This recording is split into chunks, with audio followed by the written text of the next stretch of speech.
Hello and welcome to the Secret Society of Man podcast, episode 21. My name is Zach. I'm here with my cousin Ryan. We took a break for a couple of weeks because we were going to record a couple episodes and backlog them for no interruptions, but then Ryan's son came early, so now he's a dad. So I wanted to hear a little bit more about that. You know, it's a good time because it sort of gives you an introduction because at this age, you know, all they do is sleep. So Yeah. Yeah, so I'll kind of give you a little bit of the backstory. So I didn't even have my hospital bag packed because the OBGYN that we have said that he ain't coming early. He's too comfortable in there. There's no signs of stress or anything like that. So the Wednesday before Thanksgiving, I went to Cub Foods. I got just a bunch of food for us. We weren't planning on going anywhere because she just was so uncomfortable. You know, she's at 39 weeks. Like, she's just like, I want to stay home. We'll cook our own food. Perfect. So I buy a plethora of, like, stuffing. She wanted, you know, turkey or whatever we had. Anyway, well, Thanksgiving morning hits, and it's like 3:30 in the morning. And from a dead sleep, she wakes me up, and she's like, it's time. And I said, what do you mean? What time? Is like, it? I just woke up. 3:30. Like, I straight up thought I was dreaming, dude. She's like, it's time. And clearly her water broke. Yeah. And I'm like, oh. So hopped up, stayed nice and calm as I could be. In fact, she had commented that I was almost too calm at the time. But what I remembered them saying was, like, you have time. Like, when the water breaks, for the most part, you have some time before the baby's, like, coming. Like, you have at least an hour or two minimum, right? So I'm like, hospital's 14 minutes away, not a big deal. So I go downstairs, just throw a bunch of clothes and stuff in a bag and get ready to go. We go to the hospital. They confirm, yep, her water broke. So then they put us in another room, Thanksgiving Day. I call my dad and my mom. They come down. My dad was the first one to show up. I give him credit. Long story short, all day he didn't come on Thanksgiving. Friday comes, and it was to the point where they're like, something needs to happen here because at some point we're going to have to look at C-section. Mm-hmm. And so eventually we had to do the C-section. He was born the day after Thanksgiving, Black Friday. And and so we stayed because of the C-section. We had to stay like an extra 2 days or something like that. So we were there till that Monday, December 2nd or whatever it was. So we stayed till then, and then went home, and that's when the fun began. And I know your thoughts on this, like you said, well, you know, colic's not really a thing, right? I will fucking tell you, colic is a damn thing, dude. Like, I always thought that it was that people just didn't feed their babies because Christy, when she had Chelsea 12, 13 years ago, they were really strict about you can only feed them, 2 ounces at a time or something like that. And then her baby would still cry because it was hungry, whereas like Emery, we just fed her whenever she wanted, and it seemed to work every single time. So I for sure thought that colic was just bad parenting. Yeah. So one of the main takeaways, so here's kind of the problem is, so naturally, right, babies drop weight before they leave the hospital. That's a totally natural thing. He was 7 pounds 2 ounces when he was born, and he was 6 pounds 10 ounces when we were leaving. So basically, they're like, a week from now, set up a appointment at your line of health, see if he's gaining weight, whatever. So we go there, and he gained like 6 ounces or something, like 5 or 6 ounces. So they're like, yep, he's on pace for where he should be. To get back to his weight. Well, within that week's time, he was not sleeping at all. Like, at all, okay? The problem that we were facing is people were telling us all this different advice, which I'm sure you've heard, right? Like, we had one fucking doctor tell us, well, by the end of the first week, he needs to be eating 80 to 90 milligrams of formula per feeding. Okay, that's basically 2 ounces or whatever that may be, just over 2 ounces. So then we go to the pediatrician, and they're like, no, absolutely not. he shouldn't be having more than 60 milligrams per feeding.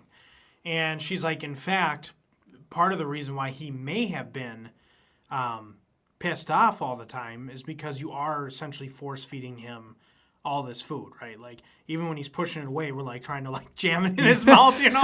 And and we were beside ourselves because we tried everything. We tried rocking him. We tried a different area in the house, like cooler temp in the basement. You name it, dude, we've tried it. Like I told you, I slept on his nursery floor one night. There was one point in time where he didn't sleep for like 8 hours. And that's something I brought up to the pediatrician because she's like, okay, we want him to gain weight a little faster. So he needs to be on a strict every 2 hours during the daytime, every 3 hours at night. She's like, I'll give you an extra hour of sleep. Not a problem, right? I looked at her and I'm like, okay, but what about his sleep? And she's like, well, he needs to eat. I'm like, yes, I understand that. But I said, the problem that we're running into is he won't sleep until about a half hour before he's due to eat. Yeah. And then we wake him up to eat, and then he's pissed off for an hour and a half. So when do we let him sleep? Because that's just as important. She's like, well, focus on the food. I'm like, I don't think you understand what I'm saying. Like, he's not sleeping. Like, the dude is sleeping maybe 10 hours a day. Yeah. Like, for a newborn. Like, that's... 10 hours a day? Yeah. Oh, okay. Like, for a newborn, that's very low. Like, we're talking 45 minutes every feeding cycle, which is 2 to 3 hours. Okay. So, like, that's a problem. She's like, well, just focus on the feeding, and hopefully things will start to come around. So then we go back home, and I talked to one of our aunts. I talked to my mom, and what both of them said was he might have iron intolerance, which I've never heard of before. I didn't know that was a thing. And they're like, have you looked at your formula that you're using? And I said, no. They're like, well, see if there's another formula that has lower iron and try that. You know, just try it. You might as well, because we're starting, like, we've tried everything else. So I went to Target that night, and I looked at everything. Nothing was iron-free. And there was only one brand that had less iron by, like, 0.8. And I had, like, the brand seemed very sketchy. Okay. So I went with Enfamil. We were using Similac before. So I went with Enfamil. Same amount of iron, however, Enfamil is more soy-based. Similac is more like dairy-based. So I thought, okay, well, maybe there will be some difference. So we tried that, and we also started taking him to a chiropractor. And those two things combined have actually made somewhat of a difference. Now, I will say, my mom has stayed over to, like, help us catch up on sleep because we were just decimated. Yeah. Like, 0 sleep, dude. No sleep. Like, it's not happening, bro. Like, because they tell you don't fall asleep with them in your arms, yes. right? So the second we set him down, starts screaming.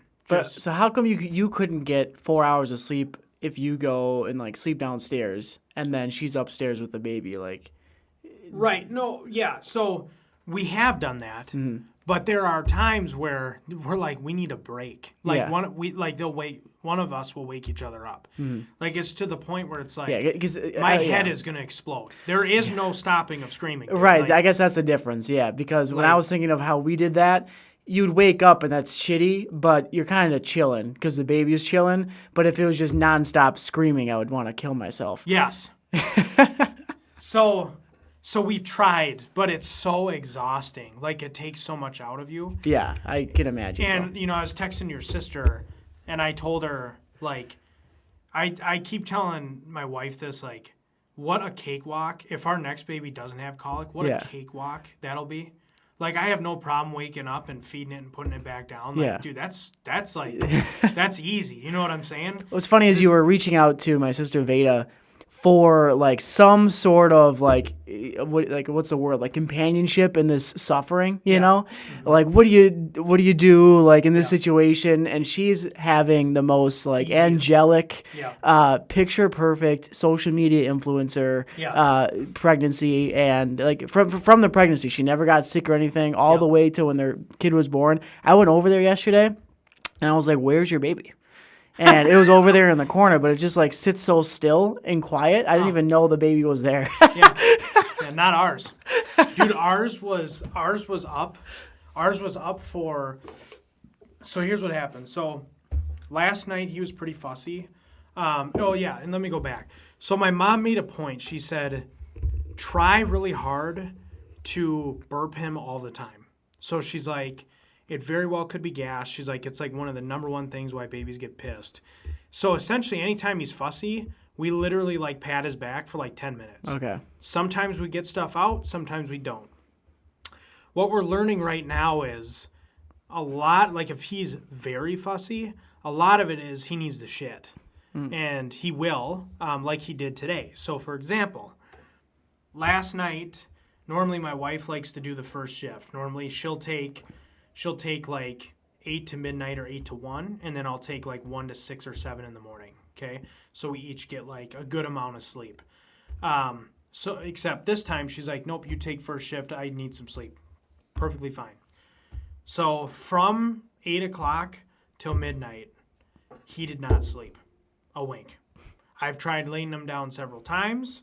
I've fed him within that time period, changed him 2 or 3 times out of that because he pees all the time, and no avail. I tried rocking him, nothing. Would not sleep, right?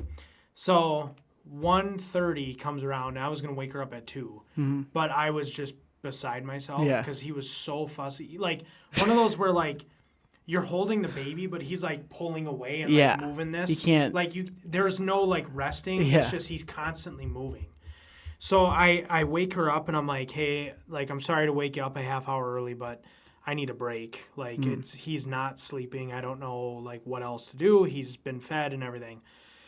Not crying, though. So, like, we're making progress. Like, there's a difference between, like, fussy, like, making some whining noises than just, like, screaming. So I'll deal with that shit. It's just annoying when I have to stay up the whole freaking time. Yeah.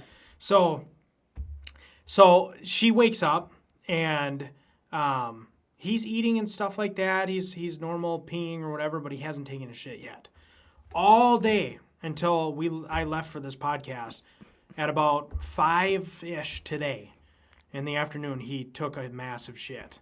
And after that, he slept like an angel. Wow. So it's stuff like that where it's like we're starting to figure out like the quirks on like why he might be fussy. Yeah, you're kind of learning to communicate with your baby. Yeah, what does that mean? You know what I'm saying? So our next appointment is on Wednesday here. And so we're going to, essentially, I'm going to talk to the nurse and be like, we either need like gas X or like some type of, to help like move things along better. Because like he's so fussy and like it's not normal for a newborn to stay up that much. Like he was up for, I think he was up for almost 6 hours when Carly took over. And like that just shouldn't be happening. Because at that point, he's more upset because he's tired as hell. And we've tried burping him. We've tried, like, nothing helps. Swaddling doesn't help. Like, nothing. And we don't want to feed him again because he's already gassy.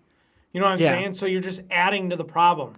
The only good thing about the feeding is the 15 minutes you're feeding him is the only fucking silence. You can't do it. Like, and you're just watching the ounces go down. Like, oh, jeez. Like, it's like you can hear the clock ticking in your head, you know?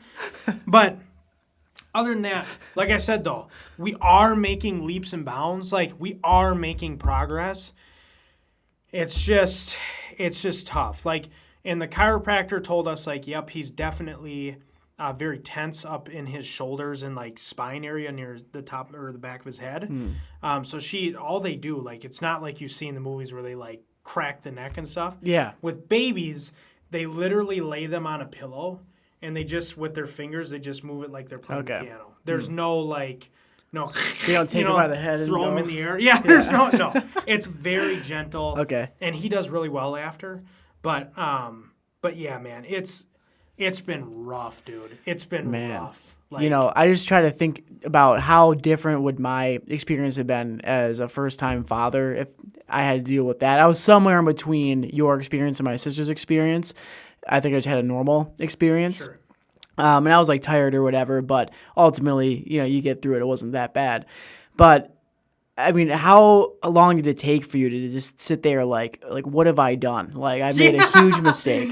Yeah, no, I mean, the thing is with that is it really is like it's tough because you really do look at it, and a lot of people say it'll pass. It's like when?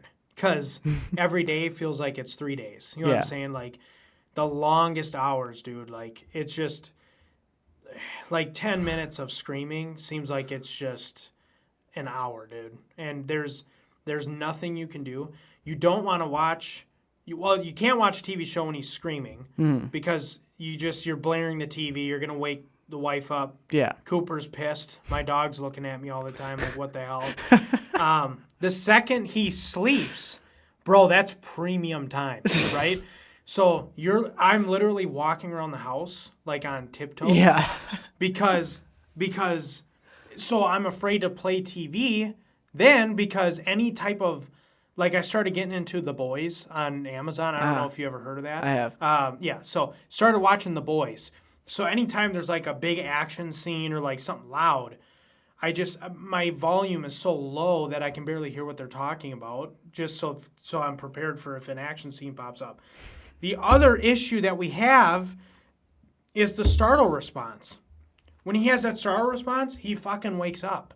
And it's every like 3 or 4 minutes. Is that like when they're sleeping? And yeah, and they like shake for a second.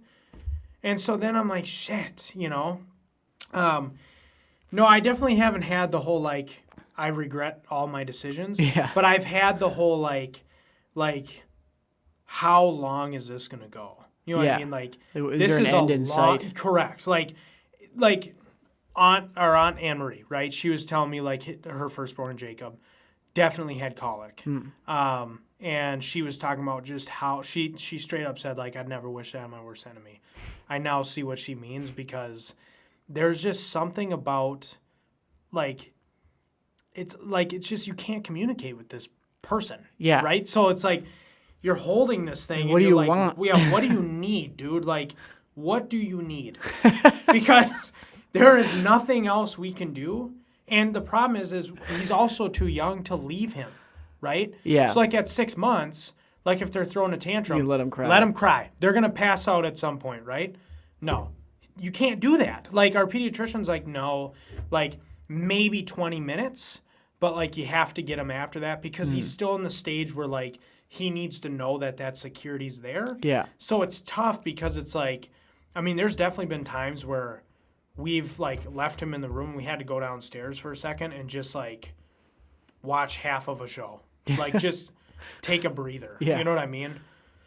So man, and like whenever he's sleeping, like I imagine you can't even really relax all the way because it's just like any second you might hear the noise, like the baby waking up noise, and then it's done. You're like back to it. You're like, I don't know how long this rest is gonna last. It's kind of like if you wake up, like you have an alarm set or whatever, and you wake up like 10 minutes before your alarm. You're like, you can't even really get a full rest in because you're anticipating that alarm's gonna go off any second now. Like that's gotta be what it's like.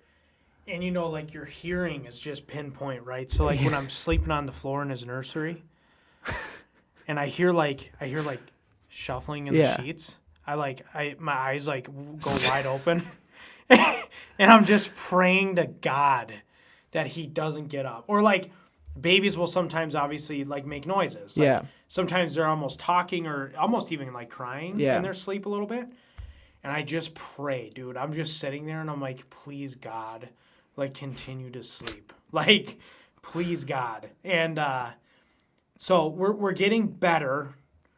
Today was a little rough. He was more fussy today, but again, like I said, he was just working on that massive shit that he took. But it's a lot, dude. Like it's a lot. It's a lot. It's not just waking up, feeding, and burping and holding them for a half hour before you put them back down. It's like just the constant noise and the constant just fussy. There's nothing you can do. There's like nothing you can do. So. Damn. Yeah. So I didn't know she had to have a C-section. That's what Christy had, but that was the plan from the start, you know. I was talking to some of my family about this yesterday, but like C-sections are a major operation. Yes. Like the way that they talk about it and like you hear about C-sections just makes it seem like it's just like a simple little thing. Oh, you know, we just make a cut and, you know, pull take it out. out. But no, they pull like their stomach out, like their organs are on the table. Like it's crazy. And the recovery just seems like brutal. And I've never had to have like a big surgery like that. But I think the worst thing I ever had to do was I got like 8 teeth removed. And I just like, I hate recovering from stuff like that. Yeah. But that would not deter Christy for a second from wanting to have another baby. Like, she wants to have one right away. She wouldn't even think twice about it. Yeah. Whereas, like, me seeing that, I'm like, if I had to go through this, like, there's no way I would want to have a kid. But that maternal instinct, man, just like, if they don't even think twice about it, they would go through it again. Yeah, it's interesting about the recovery thing because she's actually doing, like, super well. She's had, like, no pain.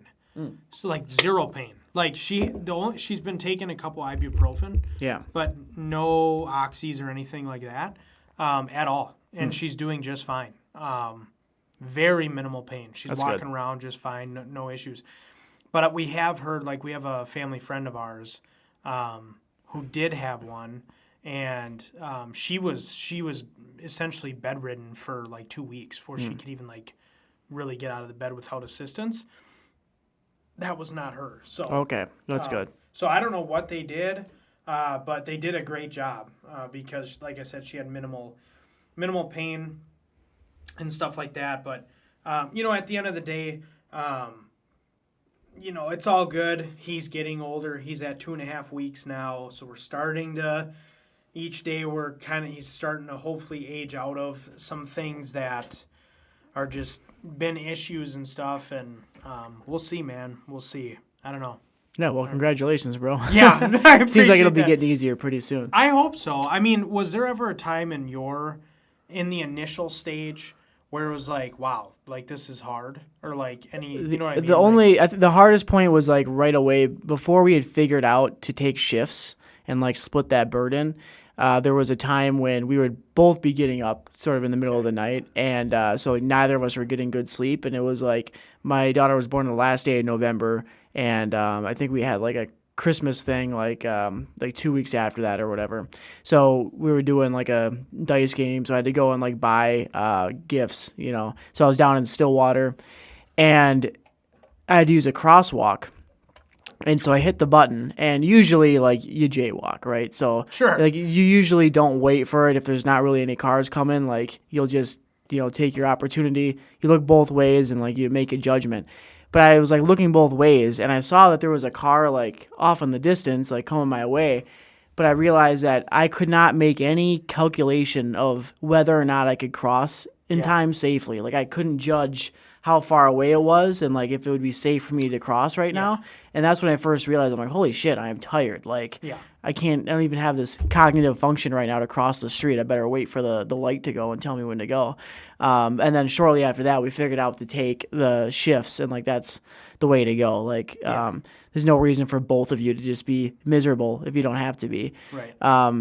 But, yeah, I mean, I really thought that there was never a time when she would cry that I didn't know what I could do. Like, I never had that thought of, like, what do I got to do to get this baby to stop crying? Like, sometimes she would just wake up too many times in the middle of the night, but you give her a bottle and, like, you know, put her back to bed, and that's pretty much it. So, no, I didn't have that experience, but, man, would I hate to have that be my experience next time, especially when you have, like, you know, if we had another baby, we'd have a 2-year-old at the time. Right. And then you have to deal with that. Her up too. Yeah, it would just be awful. Man, so... Like, dude, Cooper, my dog, looks at me like he's homicidal, dude. Like, every time I come out in the living room with him, with the kid, he's like, Cooper just looks up at me, and I can just see it in his eyes, bro. He's like, what the hell? Like, we had a good thing going yeah, here, you man. know. So, no, it's good, That's man. funny. We'll see what happens. Oh, and one more thing on that. I did text my boss at like 11 o'clock at night, and I told him, I said, this was during the first week, and I said, here's the deal, man. I'm like, I will blow through all my vacation the first like 3 months of the year because I'm like, I cannot go back to work if this maintains. Like, not a chance. Even if we're doing shifts, not a chance, dude. Yeah. Like, I am not comfortable making decisions at work. Yeah, being armed and tired as fuck. Like, not happening, dude. Like, I'll do desk duty. Like, if you stick me and I'm just taking phone calls all day, fine. But there's not a chance. And thankfully, it's, like I said, knock on wood, but we are making incremental progress. So we'll see. But anyway, okay. All right. Perfect. Okay, we'll talk about the next story.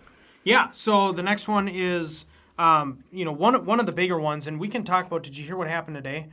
We can talk a little bit about that, too. Maybe not. Okay, so we'll get to it. About the same story? Nope. Oh, okay, I don't know. Madison, Wisconsin, there was a school shooting today. Oh, I didn't hear that, So okay. we'll get to that in a little bit. But with shooting, a lot of people by now have heard that the United Healthcare CEO, Brian Thompson, got shot about a week ago now. Yeah. It was like right the first week of December.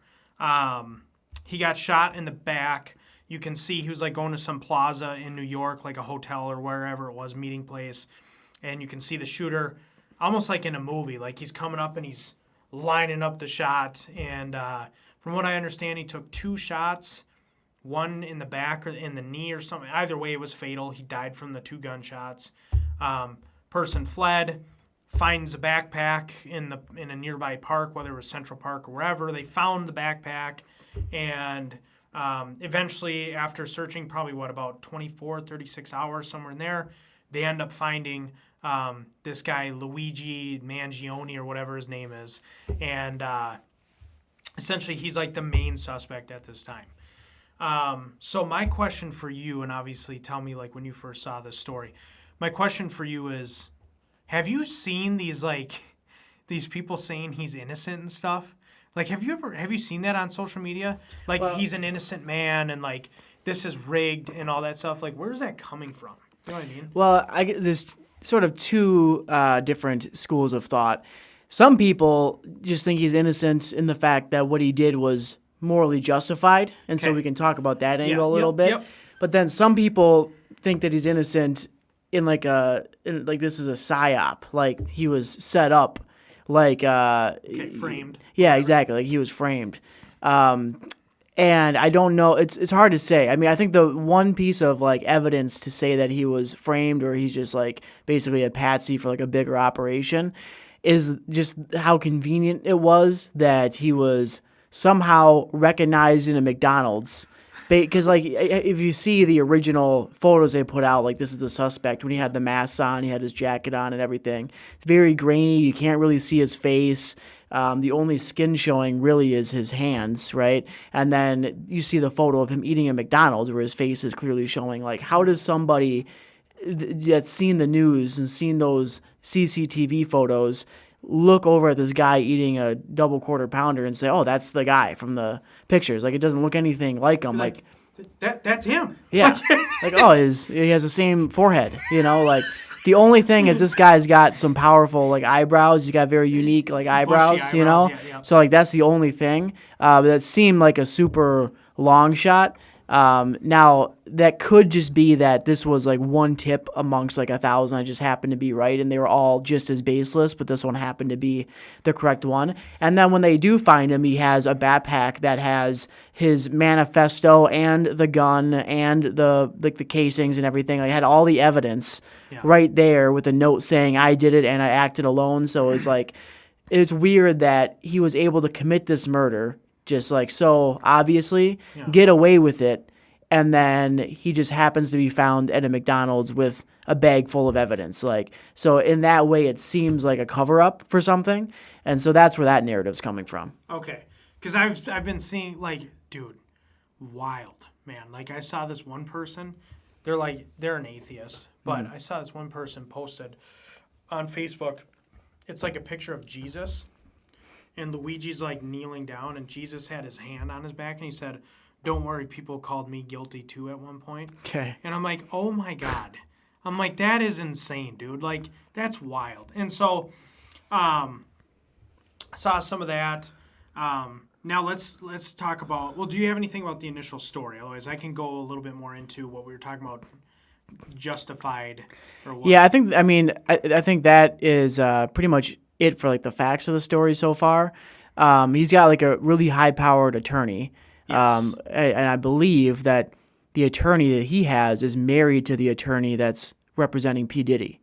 So like, Are you actually serious? I think on that's that? the case. Oh my Yeah. God, dude. So or at least somebody on his team is married to the attorney that's representing P. Diddy. So like, Okay. you know, and you know, he actually has like a groundswell of like financial support. So I mean, he comes from Money. a wealthy family. Yes. Okay, Yep. so he probably could afford a high-powered attorney, anyways. But still, there's all these like donations coming in for his legal defense. You know, so he has a lot of support, and I guess you know that comes from the fact that a lot of people think that this is morally justified, and even though like unless this is a psyop and it's a cover-up and it was like some assassination plot, then he obviously is guilty, and that's really not what this case is going to be about. Like, there's countless other cases historically and even recently where there was a murder trial, and there's two factions of people, and some of them think that, you know, he legitimately is innocent by the letter of the law, and like their actions did not constitute murder as they're charged with, and the other faction thinks that it obviously was murder. The question is, you know, whether or not they committed murder. In this case, it's not going to be whether or not he committed the murder. He pretty much has admitted to it as he's being dragged into the prison. Yeah. He's yelling about how, you know, he's a vigilante and like, you know, Americans are finally going to, you know, are going to stand up and, you know, whatever he was saying.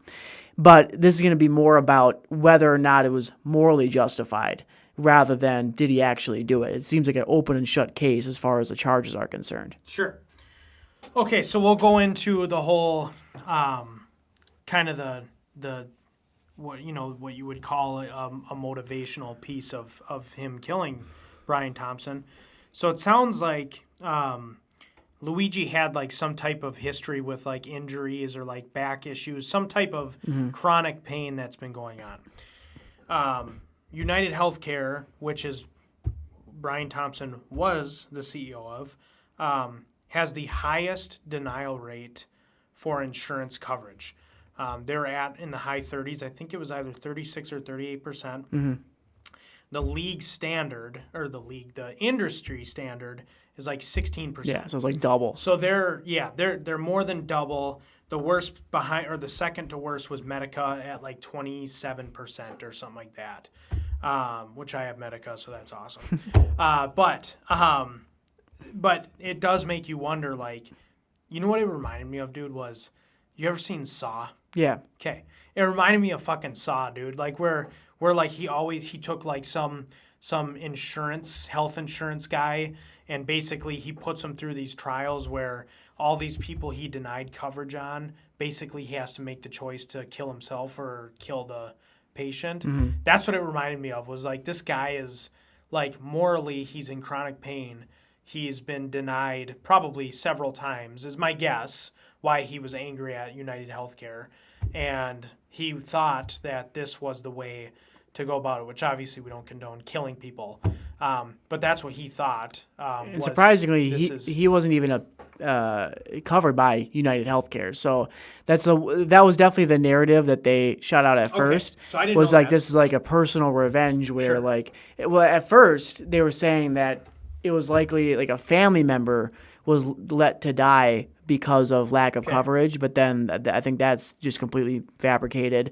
And then, yeah, he does have this like history of issues, but then like a lot of people have history of issues. Like that might just be completely unrelated. It's hard to tell how much of this is people just trying to create a narrative when he hasn't actually said this himself. Yeah. Because he wasn't a patient of United Healthcare, and so the only connection people can make to continue that narrative is that since United Healthcare was the biggest one, that was like how to make the most statement. Some people even speculate baselessly that He had a list of people he was going to go after. Like he was going to try to kill all the CEOs of all the healthcare companies. It started with him, which again is just baseless. Like it's going to be hard to sort out what his actual motivations are and what people are applying to his story, because that's, how they want to justify it in their head. So yeah, I guess, it's hard to know for sure. So, like you said, you don't condone killing people, but this had a unique reaction because there's not a lot of people that are outcrying that he shouldn't have done it, It's interesting you say that because I did see the same thing. Like it seems like there's a lot of, in fact, the more I research this topic, the more I see like Brian Thompson was part of like a lawsuit coming up and stuff like that. Like yeah, so I mean, like there's a lot of like reasons that he was very shady. So like there was insider trading issues, and I don't know how much of a role the CEO plays in like directly denying people's claims, or how much the policy, he decides. It's impossible for me to know. I'm just not educated in that. But people will apply, basically give him credit for all of the failings of his company, in healthcare. But I guess I don't know enough about what he has done as CEO as far as like the direction of that company and how it's helped or hurt people in their overall like healthcare. So it's hard to say. And so then that just adds to it, though. I mean, people say, well, that guy was shady. But we can compare that to other vigilante killings. But first, I want to just say that, like, instead of, there's not so much two factions where one of them is saying, oh, well, he was wrong to commit the murder, and then the other one's saying he was justified. I think the range is more of, on one side, they're saying he was completely justified.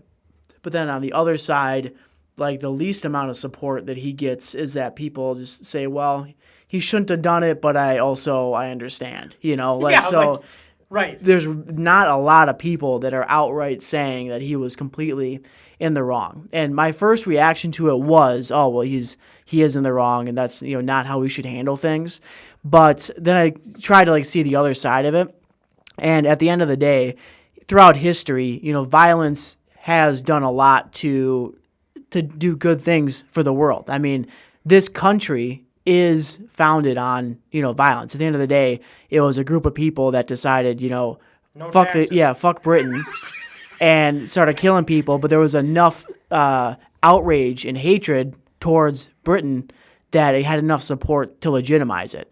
And what you're seeing now is like this violence, all the people coming out and basically saying that they support it. There is enough behind that to sort of justify it, and in a way that sort of legitimizes it. And really it's the people that are supposed to be able to decide whether or not something is good. And even if he technically did commit murder, he still could be acquitted because there's principles like jury nullification. Do you know what that is? Yeah. Yeah, so it's just where basically, like, if you are a member of a jury, if you think that they did commit the crime, but you think that the law that they broke is unjust, you can say that they're not guilty just on moral ground. Yeah. And that's enough to have it not be a unanimous decision and save the person from going to jail. Now, they try to not let that into the courtrooms, It's a very controversial thing. Like, the judge will try to kick you out if you know about that. But that is something that is technically allowed, and that could be a way that he gets off just because the jury thinks morally he made the right decision.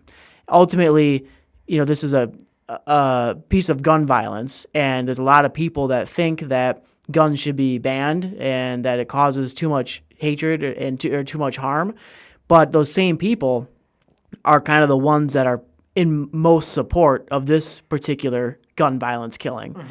And you can't deny that one of the reasons that we have guns in this country and we were given that right is so that way we have leverage over, at the time, the government, or in this case, the government's very intertwined with these big corporations.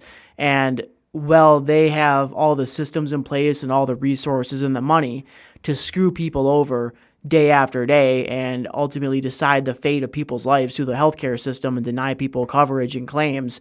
the one thing that the average person does have to level the playing field is weapons. The fact that, somebody can take a gun and kill the CEO, that's the one thing that gives us leverage over these really powerful people. And, maybe this is the type of thing, if this guy really, on a moral level, really did, kill thousands of people and he's responsible for all of that blood on his hands, then, this might be one of the reasons why we were given the right to guns in the first place. It's an interesting perspective to think about. It is interesting. I guess I never really thought of it that way. Very, very interesting concept as far as that goes.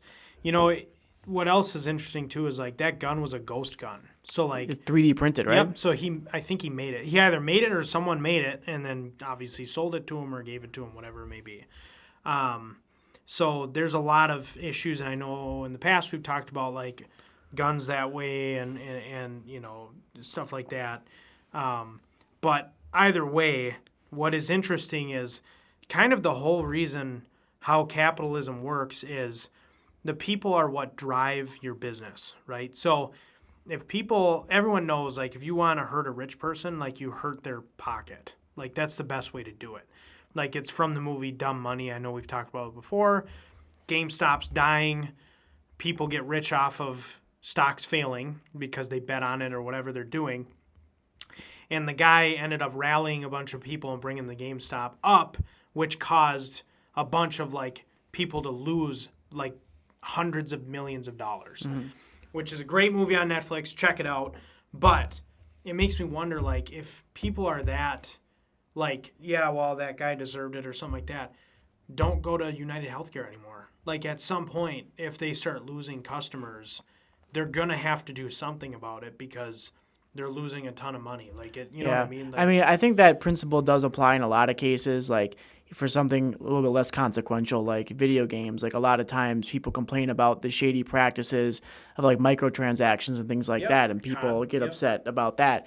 And so then you can say, well, you should just vote with your dollar. If you don't buy them, then they're going to have to change their business model. And I think that is true. But in the case of like healthcare, I think that a lot of people don't have as much choice in that. Like, you can choose what healthcare company you want, but most people have to just go through their work, like, in order to get anything affordable. Like, do you really, whenever you were choosing healthcare plans, did you ever seriously look at an open market healthcare plan compared to the one your job provides you? Right. So to be completely honest, like, so when Obamacare passed, when Obama was in office, that essentially forced people they have to have health insurance.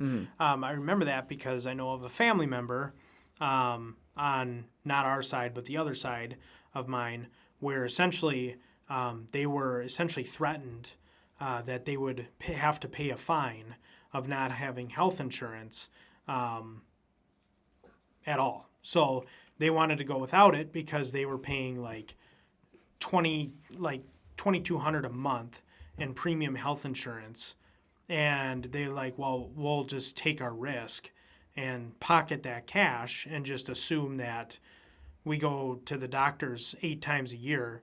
We're only going to pay like $1,000, $1,500 out of that for the year, instead of per month. And but the problem is when Obamacare came in, forced people to get health insurance, and so now they have to pay that, or they constantly have to look for better things. So to go back on that, yes, I have talked to one of my neighbors about that. My health insurance is better. It's not as good as our state's health insurance, like state troopers and stuff like that get state health insurance, which is like the best of the best. Like, your deductible for families like $900. Mine for my family is like $6,000. Yeah. So, but it is a lot better. I talked to my neighbor and he's like, oh yeah. He's like, dude, our deductible is like $16,000. Wow. He's like, your health insurance is way better. I think I pay with all of my family on it, Carly and my son. I pay like probably $230 a month. Okay. On health insurance. And then my employer chips in some extra on that for that. That's nice. So So yeah. Yeah. Well, I think so. That is interesting. Like, I think that back when I was on open market health insurance, before I got my current job, I pretty much had like the minimum protection. Why wouldn't you? Right, and because I You're didn't young. have, and I didn't have my daughter at the time, right? So Yeah. I just did that. And if I had the option to just not do health insurance because I wouldn't get much for it, like the insurance that I did have, and I was having to pay $300 a month for nothing, basically. Yeah. I probably would have rather just saved that money and then not had that health insurance coverage. Right. But I think that, especially when you have a family and things like that, I mean, you have to get some kind of health insurance because even if you don't, like, if you elect to not pay health insurance, you still really do suffer at the hands of the health insurance companies because the whole health system is based around the fact that people have health insurance, and so they're going to pay for all of the work that you need done. And so if you don't have health insurance and you go to the doctor, well, I mean, you need like a surgery or something. I mean, like that literally can just ruin your life, right? Our hospital bill was like $46,000. Right, exactly. And so like if you had to take that on yourself, I mean, you're done. That's unrecoverable. 100%. That's Like, more than a lot of people make in a year. Yes. Correct. So there's nothing you can do about that. You'll never dig out of that hole. And that's because the health insurance exists. So like at that point, you're still a victim of the system, except you don't get the benefits of paying for the health insurance. So they sort of have you by the balls in a way that like other types of industries don't. Like when it's completely just a elective purchase, like a video game or something, I think that vote with your dollar thing does make more sense. Not to mention that, I mean, healthcare is intertwined with the government. I mean, that's something where they have like a direct relationship, in that there's like policies that help supplement the healthcare costs, but then also these corporations pay off the politicians. And so one power that we should have is that we can vote in policies that fix this for people and make it more equitable for like regular people. But even that gets taken away when the ones that actually have to push that through are paid off by healthcare people. Mm-hmm. And I think that vigilante stuff like this really starts to come out whenever people think like the government is failing them and like they're not representing the people like they should. And we'll see that in a couple other cases that we can talk about that similar things have happened like this. For instance, like the Donald Trump assassination attempts. I think it would have been, right. I think it would have been more controversial. But the fact that you can say which one, it used to not ever be the case. But there's definitely a lot of support for people. Like if that would have been, either one of them would have been successful, you would have seen a lot of people in support of that in a way that they weren't in the past. And you would have seen that from people who think that if the government worked right, that he would have been indicted and put into prison a long time ago, and he would have been dealt with that way. That probably would have been preferable than violence. But when that fails, then the violence is sort of their way to get it done anyways when the government wouldn't. Yeah. Or Daniel Penny, you know that case? No. Okay, so that's it was kind of interesting. This is another vigilante justice case where a year ago it was a guy who was on a train, and there was, I forgot the victim's name, Jordan Neely. Is this where he choked him out? Yeah, choked him out on the I do train. know this Okay, case. yeah. Yep. So he's on the train, Michael Jackson impersonator, gets on the train, and everybody that's had to ride public transportation. I used to live in Chicago. You would just see people like this all the time. Crazy fucking people coming on the train car. And you're just like, and you don't know what you're going to get. Yeah, you just look at the floor and you just act like they don't exist, right? But he came on and said, I'm going to kill everybody here. I don't care if I die. I don't care if I go to prison for the rest of my life. And so many people have been in a situation like that. This Marine gets up and puts him in a rear naked chokehold to like hold him there, and then eventually he ends up passing out and then dying, right? Well, the same day that this murder occurred of the CEO, this vigilante killing happened, he got acquitted and found not guilty on his vigilante killing, right? And so it's just interesting. And it's two separate vigilante killings that are like the opposite of each other in a way, where one of them is from a CEO who's at the top of the social ladder and like the economic ladder, and then the other one was like somebody who was a drug addicted homeless person that's at the very bottom. And it's interesting to compare the reactions of these two things. But they're both vigilante killings, and so when you're talking about whether or not this is something that's justified, do you think that one of them is justified and the other one isn't? Right. So I was going to say, like, so if I was a jury member and I was looking over those two cases, I would say with Luigi's case, I understand the whole, like, maltreatment or malinsurance, like, denying people who probably die later on, right? But at the time, where is the urgency? Whereas if I'm on a train with a guy who's saying he's going to kill everyone, I can see like an urgency to incapacitate that person, whether it's lethal or not. Mm-hmm. It sounds like he didn't mean to be lethal in that case, and he just ended up dying. My guess is the guy may have been on suppressants, drugs, and that was part of the complications why he probably died when he got choked. But long story short, that would be my main thing is where I understand the pen is probably killing people, but he's not like stabbing his patients. You know what I mean? Yeah. Like this is not something where it's like this dude needs to be stopped. Otherwise he is going to kill someone in like 5 minutes. You know what I mean? Yeah. And I think that and this is a lot of me playing devil's advocate. I think that, I agree with you that the Jordan Neely thing was more justified but I think one of the reasons he got off is because the jury members had to think like, is it reasonable that he acted this way in that situation? Based on what was occurring, the threat.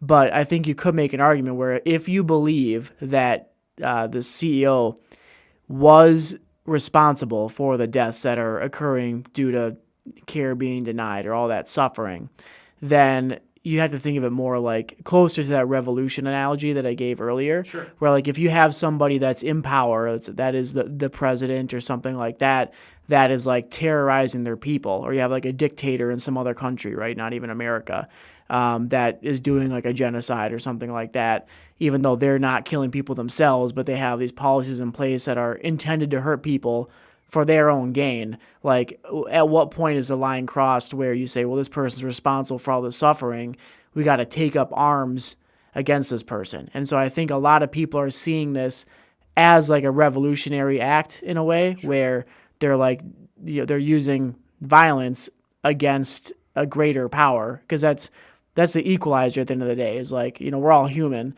That guy has millions and millions of dollars, if not a billionaire. And, the regular people have much less than that. But everybody can die from a bullet wound. And so that kind of like brings them down to the level of everybody else. Yep. And so that was the decision that was made.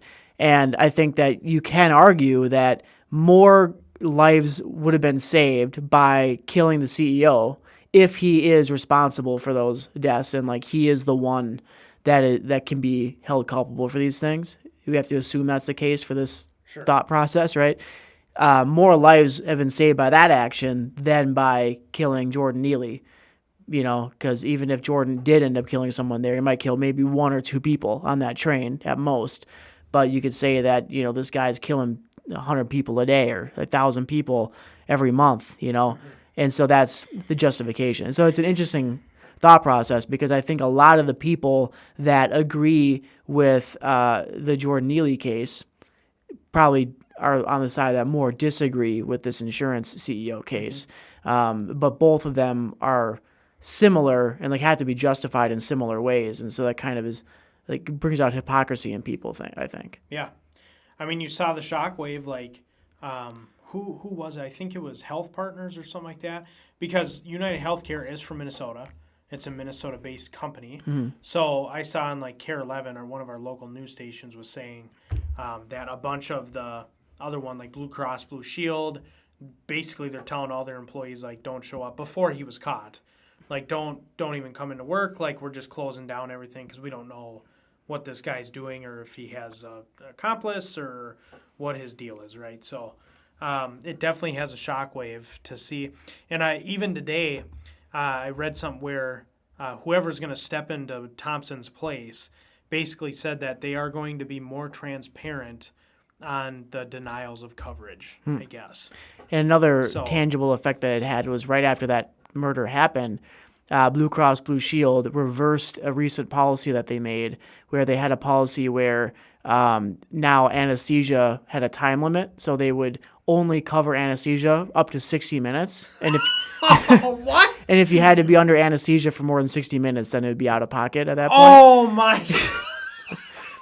But after this guy got killed, they reversed that. So it's like, what? That it was an immediate good change that was made for the sake of the people as a direct result of this extrajudicial killing. So it's like, you can see that there actually was good effects that benefited all of us by the actions of Luigi. And so the question just remains, if you're on that jury, then what really is your goal? I think this is actually going to be a really important decision because they can either think of it by the letter of the law and say, well, this guy he's gonna go down and go to prison for forever, just as a cold-blooded killer, but he's gonna sort of be seen as a martyr in a way, because he went down for this, but he's judged by the letter of the law, or is the morals gonna come into play, and is the fact that people can kind of see why he did it, they can see the good effects, is that going to allow him to get off easy or just completely get off?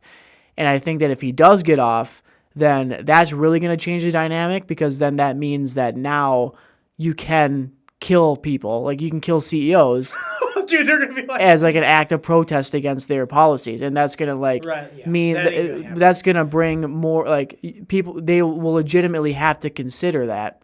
They already have to consider that now, and you can see that they're changing their behavior. But if he gets off, well, that means that's pretty much open season.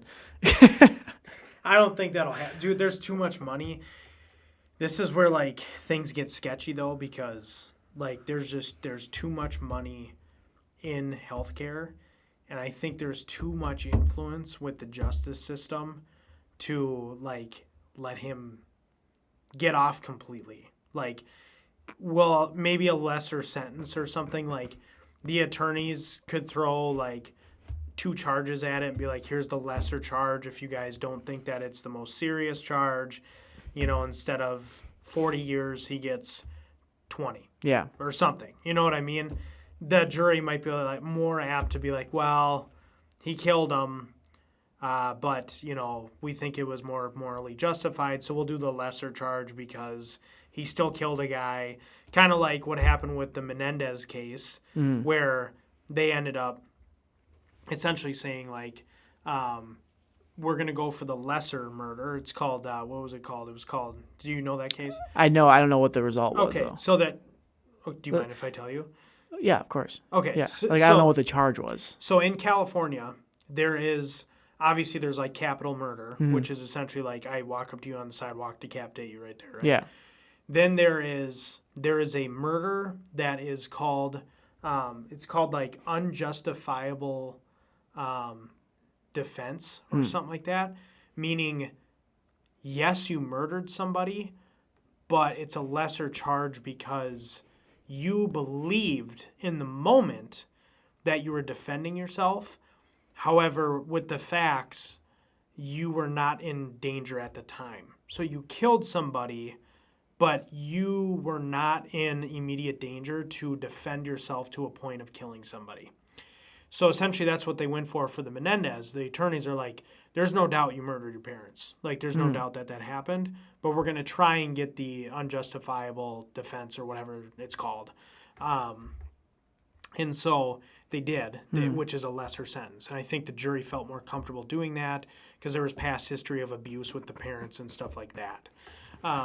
So I'm curious to see if there's anything similar to New York, where they have a lesser, yeah, you killed the guy, but there may be some moral things here that we're struggling with, type of thing.